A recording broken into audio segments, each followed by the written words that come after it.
শ্ৰীমন্ত শংকৰদেৱ সংঘৰ ৯৪ সংখ্যক বাৰ্ষিক অধিৱেশনলৈ মাজত মাত্ৰ এটা সপ্তাহ উদুলি মুদুলি পৰিৱেশে বিৰাজ কৰিছে মৌবন্ধাৰ এৰালতলি পথাৰৰ বৈষ্ণৱ পণ্ডিত সোণাৰাম চুতীয়া সমন্বয় ক্ষেত্ৰ ৩৫খন উপসমিতিয়ে নিজ নিজ দায়িত্ব পালন কৰিছে আৰু ইয়াৰ মোৰ সহযোগে দেখুৱাইছে ইতিমধ্যে জিলা প্ৰশাসন সম্পূৰ্ণৰূপে সাজু হৈছে অতিৰিক্ত আৰক্ষী অধীক্ষকদ্বয়ৰ লগতে জিলা প্ৰশাসনৰ আন লোকসকল ইয়াত উপস্থিত হৈছে এই অধিৱেশনৰ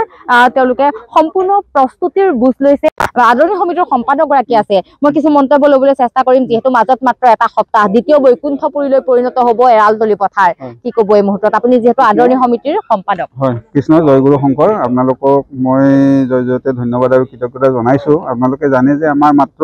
অধিৱেশনলৈ মাত্ৰ 7টা দিন আছে এই 7টা দিনত আমাৰ গোটেই যিখিনি আন্তঃগাঁথনি এই গোটেই কথাখিনি আমাৰ ইতিমধ্যে এটা তীব্ৰ গতিত মানে আমাৰ কামবিলাক হৈ আছে গতিকে মই আপোনালোকৰ জৰিয়তে আমাৰ উত্তৰ পূৰ্বাঞ্চলৰ সকলো ভকত বৈষ্ণৱক মই সেৱা জনাইছো তেখেতসকল আহক এই 6, 7, 8 আৰু 9 ফেব্ৰুৱাৰীত যি আমাৰ ইয়াত এৰালতলি পথাৰত আমাৰ অধিৱেশন ভাগি হ'ব তাত সকলোৱে পূৰ্ণ সহযোগ কৰক যাতে আমাৰ মনৰ সদবাঞ্ছাখিনি আমি পূৰণ কৰিব পাৰোঁ আৰু আমি ভাবিছোঁ যে আমাৰ যিহেতু ইয়াতে গোটেই বিভাগবিলাক আহি আমাক ইয়াত তৎপৰতাৰে সকলো কাম চোৱা চিতা কৰিছে আমাৰ অসম চৰকাৰৰ মন্ত্ৰী বিষয়াসকলো আহি পেলাই ইয়াত আমাৰ তেখেতসকলে দিন ৰাতি ইয়াতে সকলো কথাৰ বুজ লৈছে মই গতিকে তেখেতসকলকো মোৰ ফালৰ পৰাই আমি আদৰণি সমিতিৰ ফালৰ পৰা আন্তৰিক ধন্যবাদ আৰু কৃতজ্ঞতা জনাইছোঁ যে আমাৰ ইয়াত যি যোৰহাট জিলা সেৱা বাহিনী আছে তাৰ লগত আমাৰ কেন্দ্ৰীয় সেৱা বাহিনীৰ পৰাও আমাৰ প্ৰায় 10,000 ইয়াতে স্বেচ্ছাসেৱক আহিব সেৱিকা আহিব তেওঁলোকে ইয়াত থকাৰ কাৰণে আমি এটা সুবিশাল আমি এটা শিবিৰ এটা বনাইছোঁ গতিকে তেখেতসকলে ইয়াত থাকি পেলাই আমাৰ গোটেই পৰিৱেশটো আমাৰ গোটেই অধিৱেশনখনক চোৱা চিতা কৰিব বা নিয়ন্ত্ৰণত ৰাখিব হয়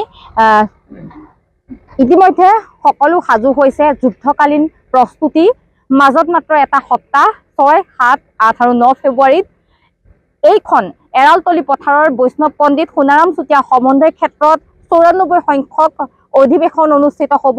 10,000 সেৱক সেৱিকা সাজু হৈছে লক্ষ লক্ষ ভকত বৈষ্ণৱক আদৰিবলৈ 200 শিবিৰ ইতিমধ্যে প্ৰস্তুত কৰি উলিয়াইছে এই 200 শিবিৰত ৰাজ্যৰ লগতে বহিৰাজ্যৰ যিসকল ভকত বৈষ্ণৱ আহে তেওঁলোকে খুব সুন্দৰকৈ ইয়াত কটাব পাৰিব ইয়াৰ উপৰিও 200 চৌকাৰে ৰন্ধনশাল প্ৰস্তুত কৰিছে ভোজনালয় প্ৰস্তুত কৰিছে য'ত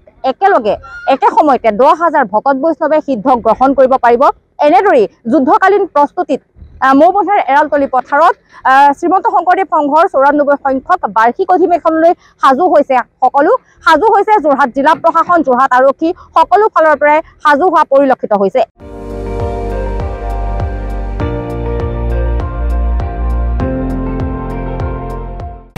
আপুনি চাই আছে ND24